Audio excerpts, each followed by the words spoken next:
Welcome back to the deep dive. This is where we take all that information swirling around, those stacks of material you send us, and we really boil it down, distill it into pure insight for you. That's the goal. And today, we're embarking on a pretty profound journey, I think.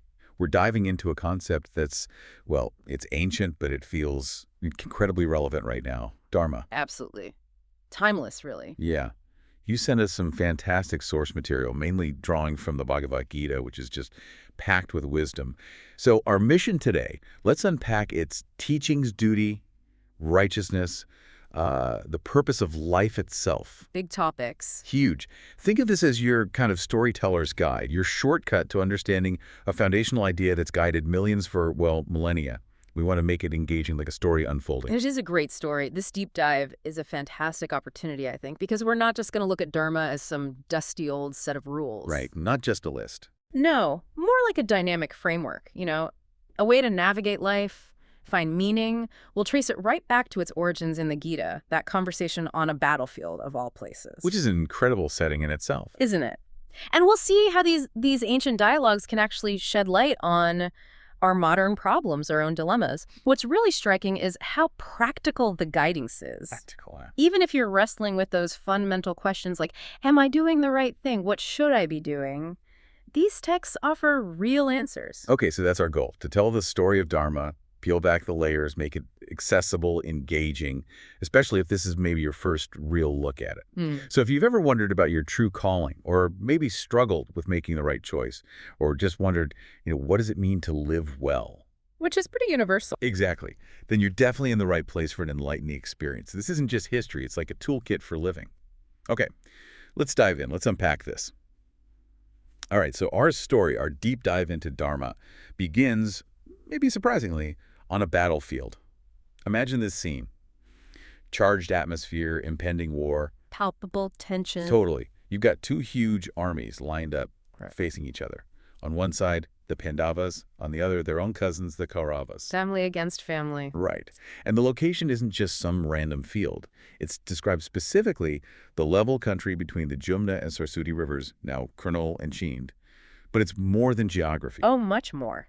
It's called a moral crucible, a testing ground. Exactly. A place where these huge questions about duty, right and wrong, that the very structure of society are about to clash head-on. Yeah. And it's right here, amidst the noise, the weapons, the tension. That Prince Arjuna, he's a top warrior, renowned skill. He finds himself just paralyzed. Utterly stuck. Yeah, by this incredibly deep personal crisis. He's about to fight not some abstract enemy, but his own family, his revered teachers, his friends, people he loves. Imagine that weight. The Gita paints it so vividly you can almost feel his anguish. Standing there in his chariot, he looks out and he sees faces he knows intimately. Not just soldiers, but people. Fathers, grandfathers, teachers, uncles, brothers, sons, grandsons, friends, fathers-in-law, well-wishers, all there, ready to fight him. It's devastating. And the description of his physical reaction is intense. His limbs go weak, his mouth gets dry, his face crumples, his body starts trembling, hair standing on end, just overwhelmed by compassion, by sorrow. His eyes fill with tears. It's a complete physical and emotional breakdown. He cries out something like, I don't see any good coming from killing my own kinsman. Krishna, I can't desire victory or a kingdom or happiness after this. What would it be worth? Exactly. Any victory, any opulent life would feel totally empty, meaningless if all his loved ones were dead. So faced with this, he wants to stop. He drops his bow, his arrows, utterly confused. Lost, doesn't know which way to turn. It's such an intense moment and incredibly relatable, isn't it? I mean, have you ever faced a decision where your heart, your love for people pulls you one way, but what you think is your duty, your obligation, demands you go the other way? Arjuna's dilemma isn't just ancient history. No, it's absolutely universal. That pull between personal attachment and what feels like a larger, maybe harder purpose. The conflict is so real. And that moment of crisis is so crucial. It's the pivot point for everything that follows. Arjuna, who's described as a natural devotee, he even calls Krishna Madhusudana. Right, you mentioned that name. Yeah, it literally means killer of the demon Madhu.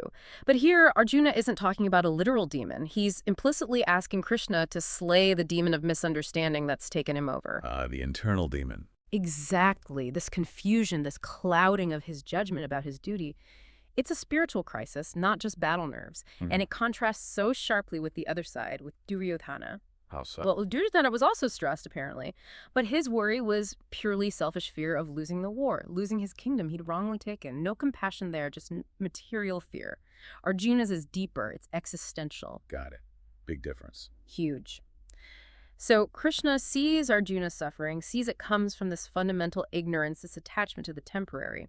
And he immediately starts to clear that fog. How? By hitting him with a foundational truth. Okay, what's that? The difference between the body and the soul, the impermanent versus the eternal. He tells Arjuna, look, for the soul, there's never birth nor death. Wow, okay. That's a big statement. It really is. The soul, Krishna says, is unborn, eternal, ever-existing, undying, and primeval. He is not slain when the body is slain. That's the core distinction. So our bodies change, die, but the soul doesn't. Precisely. Our bodies go through those 6 changes: birth, growth, staying a while, making byproducts, dwindling, vanishing. We see it all the time. But the soul, none of that applies. It's called steady katasta, unchanging. Okay, steady. And to really drive it home, there's that verse, 2.23, saying the soul can't be cut, can't be burned, can't be wet, can't be dried. It's indestructible. Pure consciousness, really. Indestructible. So what does that mean for Arjuna's grief? Well, the implication is profound. Grieving for the physical body, which is temporary anyway, is like lamenting the dress of someone who drowned instead of thinking about the person. It's senseless, Krishna implies. Focusing on the wrong thing. Completely. And he tells Arjuna, basically, you're a Kshatriya, a warrior. Your duty involves protecting justice. Don't act like a Sudra, someone who laments unnecessarily out of ignorance. Now, that term Sudra needs care, right? Absolutely. It's crucial to understand Krishna isn't using it as a social slur here. He's talking about a function, an inherent nature. A Sudra's nature is typically service, which is vital, essential even. But their dharma isn't leading armies into battle. So Arjuna, collapsing in grief, is him abandoning his own nature. Exactly. He's acting out of character for his swadharma, his own specific duty as a Kshatriya. And I remember you mentioned demoniac earlier. That's about acting from selfish interest, ignoring duty and cosmic order. It's a destructive inner force. Got it. So this teaching about the eternal soul, it shifts everything. Instantly. It moves the focus from the temporary body and attachments to the eternal self. It provides a whole new basis for understanding why we act, looking beyond just material results. It really pushes you to think critically. Yeah. What truly matters, what lasts. Okay, so this idea that the soul is eternal, indestructible, that's huge. It completely reframes things. But then the big question is, right, what does that actually mean for our actions here in this world, in these temporary bodies? Does it make them meaningless? Or give them a different meaning? Yeah, exactly. If the soul is eternal, do our day-to-day actions even matter? Or do they matter in a completely different way? And this is where Krishna really starts to unpack Dharma, not as some abstract idea, but as super practical guidance. For living life. First up is this concept of Dharma as prescribed duties. Right. The Gita calls it svadharma. Krishna says, basically, everyone must play their dutiful role in society. Right. Your specific part. But, and this seems really important, it's not about a rigid social ladder based on who your parents were. It's about fulfilling your inherent nature, your predispositions, the responsibilities that naturally come from who you are. It's function-based, not just birth-based. Yeah. The Gita talks about occupational duties, karma, prescribed according to the particular modes of nature inside someone, not just their family name. It outlines those 4 broad categories, the Varnas, Brahmana, Kshatriya, Vaishya, Shudra. A traditional framework. But the key differentiator is the qualities of work, in accordance with the modes of nature. It's about your inner inclinations, your capacities. What you're naturally suited for. Exactly. Like, take the Brahmana qualities the text lists. Peacefulness, self-control, austerity, purity, tolerance, honesty, knowledge, wisdom, religiousness. These are traits of someone inclined towards truth-seeking, teaching. The intellectual, spiritual guide type. Right. Then a Kshatriya embodies things like valor, strength, determination, courage, generosity, leadership, the protectors, the administrators. These action-oriented leaders. A Vaishya, skilled in agriculture, trade, business, the producers, the managers. And a Shudra excels in service, supporting the whole structure. Think of it like a modern team, maybe. Yeah, that works. You need the strategist, Yeah. the planner, Bhavana. You need the team captain executing the plan on the field, Kshatriya. You need the manager handling the resources, the logistics, Vaishya. And you need the crucial support staff making it all happen, Shudra. Every role is essential for the team to function. None inherently better, just different duties. Exactly. Now, here's the big caution from the Gita. One should not imitate another's duty. This is fascinating. It means, say, someone whose nature leans towards service, a Shudra temperament, shouldn't pretend to be a Brahmana, a spiritual intellectual. Even if they were born in a Brahmana family. Right. If it's not their actual nature, their svadharma. For Arjuna, his svadharma is clear. He's a kshatriya. His duty is to fight this just war, protect people, uphold righteousness. For him to refrain from that, that's called demoniac. Meaning it goes against his nature and the cosmic good, driven by selfish attachment or fear. So the principle is, it is better to engage in one's own occupation, even though one may perform it imperfectly, than to accept another's occupation and perform it perfectly. That sounds counterintuitive at first glance, imperfectly. I know, but the reasoning is deep. Prescribed duties done according to your own nature, if they're done for the Supreme Lord, they are never affected by sinful reactions. That's from verses 18.4748. It's about authenticity and intention over just technical perfection in the wrong role. So it's not an excuse for sloppy work. No, not at all. It's about being true to your nature and dedicating your actions. Take a modern example, maybe a merchant, or let's say an engineer, maybe a Vaishya type, good at building, managing resources. Okay. They might need to use, let's say, skillful negotiation, maybe even what some call diplomacy or white lies in a business deal. If it's part of their duty to secure a project that benefits many, Krishna suggests they shouldn't abandon that role to try and imitate, say, a monk or a teacher, if that's not their true calling. So the how and the why matter more than just the what. Exactly. How is the duty performed? Yeah. With what intention? For what higher purpose? It really makes you think, doesn't it? If we really understood our svadharma, maybe there'd be less career angst, less trying to fit square pegs in round holes. It's a very liberating idea, actually. Focus on your authentic contribution. It really is. So svadharma is about our individual part, but then the Gita zooms out, showing how our actions aren't just isolated, they're woven into this huge cosmic fabric. Like threads in a tapestry. Yeah. Our personal song is part of a universal symphony. If one instrument is off, the whole thing suffers. This leads to the idea of the cyclic order of the universe, often linked to yajna, sacrifice. The interconnectedness of everything. Totally. The Gita stresses you can't not act. Impossible for any living being to survive without activity. Even breathing is an activity.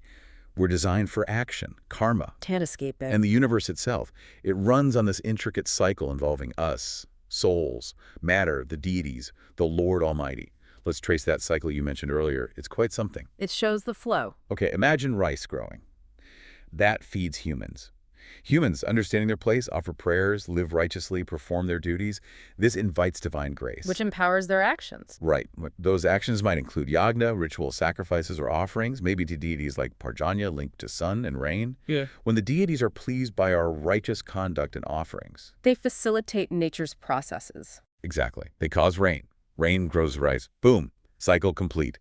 It's a continuous loop where everything feeds into everything else. Self-sustaining, ideally. And yagna here isn't just lighting a fire, right? That was part of it.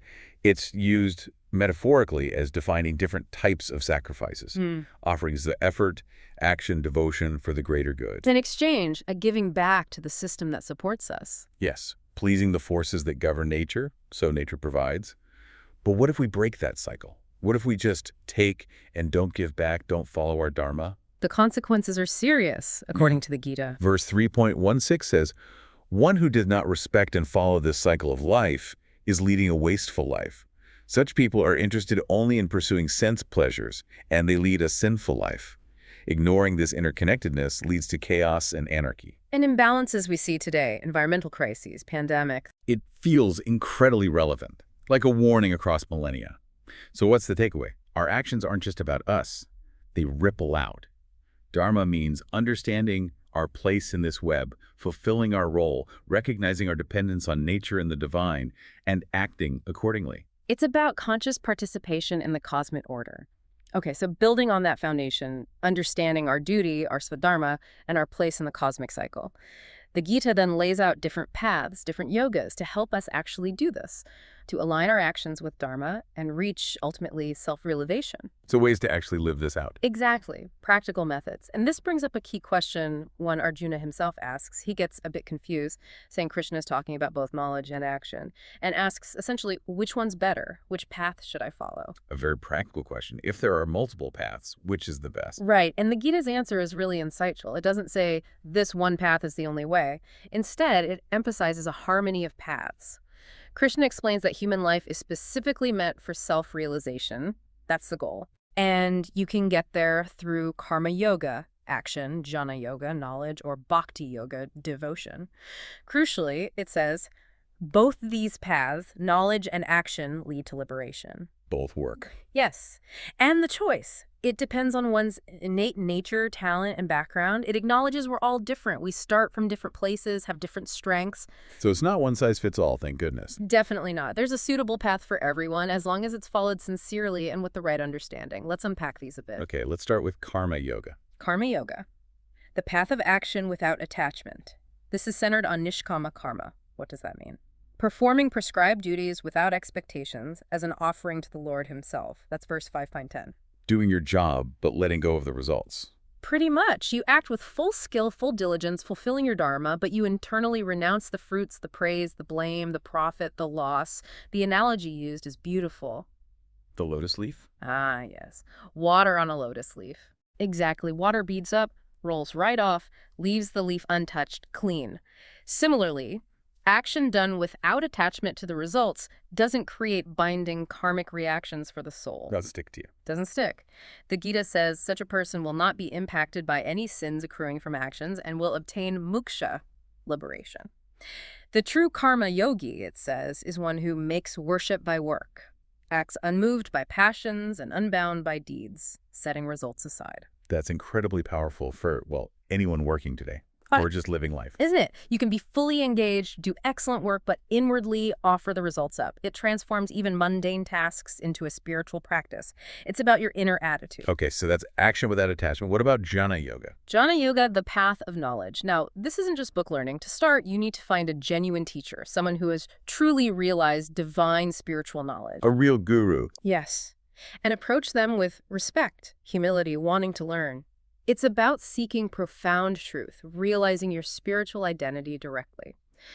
Arjuna's surrender to Krishna, I am your disciple, please instruct me, is given as the prime example of taking that first step. Humility is key there. Absolutely. The knowledge itself is described as a fire, the fire of knowledge that burns off the ill effects of action, like fire turning wood to ash. This is verse 4.37. Purifying. Yes, but it has to be sharp, strong, and powerful knowledge, cutting through illusion. It's also compared to a boat needed to cross the river of worldly affliction. A boat, but you need someone to steer it. Exactly. Verse 4.36 points out you need the boat knowledge, but also the sailor, the teacher, and you have to practice and act upon such knowledge. It's not just theory, it's applied wisdom. Makes sense. Knowledge has to be lived. And a core understanding in Jnana Yoga is realizing the difference between the soul and God. Knowing that the dependent individual soul has obligation to perform duties and that the independent Lord Almighty has no obligation for duties is indeed knowledgeable. Understanding our role versus the divine role. Precisely. We finite beings have duties based on our nature and situation. The infinite Lord acts out of pure spontaneity, not obligation. Grasping that distinction is central to liberation through knowledge. It changes your whole perspective on responsibility. Okay. Karma yoga, jnana yoga. What's the third one? Bhakti yoga, Yeah. the path of devotion. And as the Gita progresses, this path is presented really as the culmination, the highest That's dharma. the highest. Yes. The text says, surrender unto Krishna in devotional service is the most confidential instruction and is the essence of the 18th chapter. It states that the highest principle of religion is to surrender unto him only and nothing more. That sounds very direct. It is. Krishna declares, I am the source of all spiritual and material worlds. Everything emanates from me. And those who understand this, the wise, engage in my devotional service and worship me with all their hearts. That's 10.8. A focus on relationship. Absolutely. And there's a powerful promise in verses 12.6 to 7. For one who worships Krishna, giving up activities to him, devoted without deviation, always meditating on him.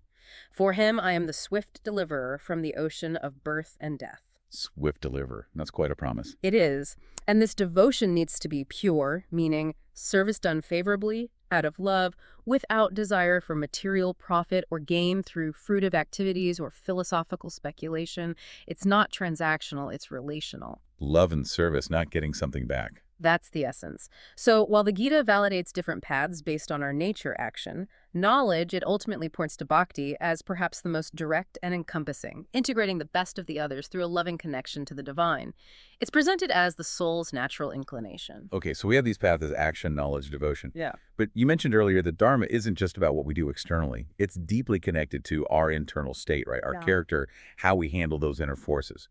Absolutely. The inner landscape is crucial. You can be doing the right actions externally, but if your internal state is, say, full of resentment or greed, you're not really living dharmically. It's about holistic alignment. So we need to understand what's going on inside. Where do we start with that? A central concept in the Gita for understanding this inner world is the three modes of material nature, the gunas. These aren't like good, bad, ugly in a simple moral sense. They're more like fundamental qualities or forces that color our consciousness and drive our actions. Okay, the gunas. What are they? Verse 14.5 puts it clearly. Material nature consists of the three modes, goodness, passion, and ignorance. When the living entity comes in contact with nature, he becomes conditioned by these modes. So they influence us constantly. Let's break them down. All right, first one. Goodness, sattva. This mode brings clarity, wisdom, a sense of peace and happiness. When sattva is dominant, you feel drawn to knowledge, purity, altruism, introspection. Think of a calm scholar, a compassionate doctor, someone dedicated to spiritual practice. Sounds pretty good. Is there a downside? Well, even sattva can bind you. You can get attached to that feeling of being good or knowledgeable, maybe feel superior. Like a scientist who thinks intellect is everything, or someone attached to their own peacefulness, unwilling to engage with difficult situations. It can still be a subtle trap of the ego. Ah, okay. So even goodness isn't the final goal. What's next? Passion, rajas. This is the mode of activity, ambition, intense desire, and attachment to results. It binds us through the tie of works. When rajas is strong, you feel driven, restless, always striving, seeking. Sounds like modern life for many people. Doesn't it? It fuels innovation, achievement, but it also leads to uncontrollable desire, hankering, greed, egoism, constant restlessness. It often results in stress, anxiety, frustration, a lot of activity, maybe some fleeting so-called mental happiness in the chase, but ultimately often leading to misery. Think of the driven CEO burning out or someone obsessed with fame. Okay, passion. And the third? Ignorance, tamas. This mode binds the soul to, well, stupor, sloth, and drowsiness. It's characterized by darkness, inactivity, confusion, illusion, inertia. It makes one mad, deluded, unable to see things clearly. So laziness, confusion. Yes, procrastination, delusion, indifference, addictions, self-destructive behavior. It leads downwards towards degradation.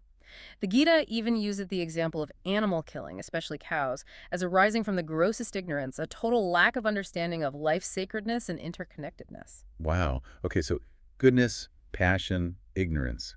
Sattva, rajas, tamas. And they're not static. Verse 14.10 says they are constantly competing within us, like a tug of war for our consciousness, shifting throughout the day, influencing our moods, thoughts, choices. So the aha moment is realizing which mode is influencing you. Exactly. Why am I feeling lazy and procrastinating, Kamas? Yeah. Why am I driven by anxiety and needing approval, Rajas? What does it feel like to act from clarity and genuine joy, Sattva? Understanding of the gunas gives you this amazing diagnostic tool for your own mind. So you can consciously choose to cultivate sattva. That's the goal. To become aware of these forces and actively work towards clarity, peace, and wisdom, rather than just being tossed around by rajas or tamas, it gives you agency. Okay, that makes sense. What else does the Gita say about this inner landscape? It draws a very clear line between cultivating divine nature and falling into demoniac nature. Again, this is about our internal trajectory shaped by our choices. Divine versus demoniac sounds intense. It is, in terms of consequence. Demoniac nature, the Gita says, starts with lust, selfish, insatiable desire. When that desire gets blocked, anger and greed arise. Lust, anger, greed. Verse 16.21 calls these three the enemies which can kill the self. They're the gateways to hell, essentially, clouding judgment, leading to harmful actions. They destroy our inner peace and potential. So avoiding those is key. What's the divine nature then? Cultivating divine nature leads towards levels of liberation. This means actively developing positive qualities. The text lists many. Fearlessness, purity, knowledge, charity, self-control, sacrifice, austerity, simplicity, nonviolence, truthfulness, freedom from anger, renunciation, tranquility, compassion, gentleness, modesty, determination, forgiveness, fortitude, cleanliness. Quite a list. A whole program for inner development. Exactly. To avoid falling, the Gita urges us to abandon lust, anger, and greed consciously. They are the gates of ignorance that lead downward. It all comes down to self-mastery then. Absolutely central. Verse 6.5 has this profound psychological insight. One should elevate oneself through the mind. The mind is one's friend and is also one's enemy. And an enemy. Yeah, your mind can lift you up or drag you down. It depends on whether you control it or it controls you. Controlling the senses is a big part of this because desire finds a home in one's sense organs, mind, and intellect. That's 3.4 day. Our desires get triggered by what we see, hear, taste. Right. And those desires can hijack our thinking, so discipline is needed. But the Gita adds a subtle point in 2.59. Practices like fasting can reduce the power of the senses, but the craving in the mind often remains. The underlying desire doesn't just vanish. Not usually. Yeah. That deep transformation, the diminishing of the craving itself, it says, truly happens when one experiences a vision of Lord Almighty, when you connect with something higher, more fulfilling. So external control helps, but internal connection is the real cure. That seems to be the message, and all this leads to a picture of the ideal dharmic person. This isn't some detached hermit necessarily, but someone living in the world with inner strength. What are they like? They are detached, performing duties skillfully, but with no bodily attachments, so they're not tainted by any sins, 4.21. They act, but aren't bound. They are equanimous, unperturbed by ups and downs, not perturbed by happiness or sadness, gain or loss, not harbor jealousy, content with whatever is granted by the Lord. Verses 14.22-25 paint this picture beautifully. Seeing a lump of earth, a stone, and a piece of gold with an equal eye, treating praise and blame the same, friend and foe alike, unchanged by honor or dishonor. Wow. That's real stability. How's that even possible? The Gita attributes it due to single-minded focus on the Lord, 4.23. It comes from that deep inner connection and understanding, not just willpower alone. So this whole section is really an invitation to look within, cultivate that inner strength, that wisdom, so you can act effectively and peacefully no matter what life throws at you. Okay, so we've talked about understanding our duty, the cosmic cycle, the different paths like action, knowledge, devotion, and the importance of cultivating that inner landscape, mastering the mind and senses. Where does all this lead? What's the ultimate point of living a dharmic life? That's the crucial question, isn't it? It's not just about being a good person in a conventional sense. The path of dharma, whichever way you approach it, karma, jnana bhakti, ultimately leads to a truly transformative destination. It's about liberation. Liberation from what? Liberation, moksha, from the cycle of birth and death, samsara. That cycle of being born, growing old, getting sick, dying, and potentially being born again, repeating the same struggles. Transcending that whole cycle. Exactly. Verse 14 promises that one who can reach beyond the three qualities created by nature, the gunas, will be able to overcome birth, death, old age, and misery, and achieve liberation. Imagine being free from all that anxiety and suffering. That's a pretty ultimate goal. How is it achieved? The Gita connects it directly back to dharma. This highest perfectional stage comes from doing your occupational duty for the Supreme Lord, renouncing the results for his satisfaction. That's reiterated in chapter 18. It's about purifying your actions, your intentions. And there was something about the time of death, too. Yes, a very powerful assurance in chapter 8. Those who remember the Lord consciously at the moment of death, they at once attain my nature and will not return to earth. It suggests that our final thoughts, the culmination of our life's focus, are critical. Wow. But what if you try really hard, but you don't quite make it in this life? What if you fail? Arjuna asks about this, right? He does. It's a very human concern. What happens to the unsuccessful yogi? And Krishna's answer is incredibly comforting. He says in verse 6.41, essentially, that such a person, after enjoying the results of their good deeds, is born again into very favorable circumstances. Maybe a righteous family or even a wealthy one where they can easily pick up their spiritual practice from where they left off. So no effort is ever wasted. Never. That's the message. Genuine spiritual striving always carries forward. It's a profound message of hope, really. Cosmic justice ensures progress. Okay, so liberation is the goal. How does the Supreme Lord fit into this sustaining of Dharma? The Gita presents the Supreme Lord, Krishna, as the very source and sustainer of Dharma. He's not just a distant observer. He's the foundation. He declares, I am the source of all beings and who is all pervading. 18.46. The origin of everything. Yes, and also the sustainer. He says, I am the father, mother, supporter, worshipful grandfather of this universe. I am the subject of all knowledge and everything that is holy. 9.11. It's an intimate personal connection. Not some abstract force. No. And he resides within everyone's heart, responsible for memory, knowledge, and loss of knowledge. And he's the primary purport of the Vedas. 15.15. He's the inner guide, the source of wisdom itself. So he's within us and pervading everything. And he's also the controller of cosmic order. He's described as the controller of time and space, powerful enough to manage the entire creation, 11.32. And crucially, he intervenes directly. He states, he appears whenever there is a predominance of irreligiosity and a disappearance of true religion to reestablish Dharma, 4.7 to 8. Like a cosmic reset button when things go too far off track. You could see it that way. It's a principle of balance.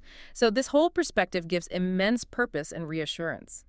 Your efforts towards Dharma aren't just personal struggles. They connect you to this universal benevolent force that actively upholds order. It puts everything in a much grander context. It really does. Now, you mentioned earlier that bhakti yoga, devotion, is given a special emphasis. Yes, as the Gita draws to its conclusion, it strongly highlights the supremacy of devotion. While validating all paths, verse 8.22 explicitly states that the path of devotion is supreme among all paths available to reach the Lord. Supreme. Why is that? It seems to integrate and fulfill the aims of the other paths in the most direct way. Krishna tells Arjuna in verse 11.55, My dear Arjuna, one who is engaged in my pure devotional service, free from the contaminations of previous activities and from mental speculation, who is friendly to every living entity, certainly comes to me. Okay. Pure devotional service, free from contaminations, friendly to every living entity. What does that really mean in practice? It means acting out of selfless love for the divine, without hidden selfish motives, contaminations of fruit of desire, without trying to intellectually bargain or figure everything out on your own, mental speculation, and crucially, extending that sense of connection and goodwill to all beings, seeing the divine spark in everyone. That sounds like the culmination of everything we've discussed. It really is. Krishna calls this the most confidential part of the Vedic scriptures, something he reveals specifically to Arjuna because Arjuna is very dear to him. 18.6364, it emphasizes that direct, loving relationship. So it's the essence. It's presented as the essence, a direct, powerful, and accessible path for anyone regardless of background or intellectual capacity to achieve that ultimate goal. A loving, conscious union with the Supreme, realizing your true identity and purpose. It's Dharma distilled into its most potent relational form, #tag outro. Wow. Okay, that was quite a journey through Dharma, an incredible deep dive. From Arjuna's gut-wrenching crisis on that battlefield, right through the cosmic cycles, the different paths, our own inner workings. It covers a lot of ground. It really does. And what comes through so clearly is that Dharma isn't just a list of rules from long ago. It's this living, breathing understanding of our true self, the eternal soul, our connection to everything, and finding our unique purpose in it all. Purpose and connection. Yeah. Acting with intention, offering up our efforts, cultivating that inner peace and wisdom, even while dealing with, the messiness of life and the influence of those gunas. It's incredibly practical, ultimately. This deep dive really shows Dharma as a principle to be lived, not just studied. It pushes us to look inside, understand our own unique nature, our Swadharma, and align ourselves with that bigger picture, that divine order. Right. And that really brings up a question for you listening now to maybe mull over. A takeaway thought. Exactly. How might understanding your own specific Swadharma, your unique duties, your inherent nature, how might that change the way you look at your daily life, your decisions? Could it shift things from feeling like just chores or obligations? So to something more meaningful, like contributions or even offerings, as the Gita suggests? Yeah. It's a powerful question to sit with. It really is. Well, thank you so much for taking us on this exploration. We really hope this deep dive into Dharma has offered you a fresh perspective, maybe sparked a few aha moments. Or at least some food for thought. Definitely. And given you some valuable insights for your own path. Until next time, keep digging, keep learning. And keep diving deep. That's all for today. Thanks for watching. Drop your book or topic suggestions and any questions in the comments. Like, subscribe, and we'll see you soon.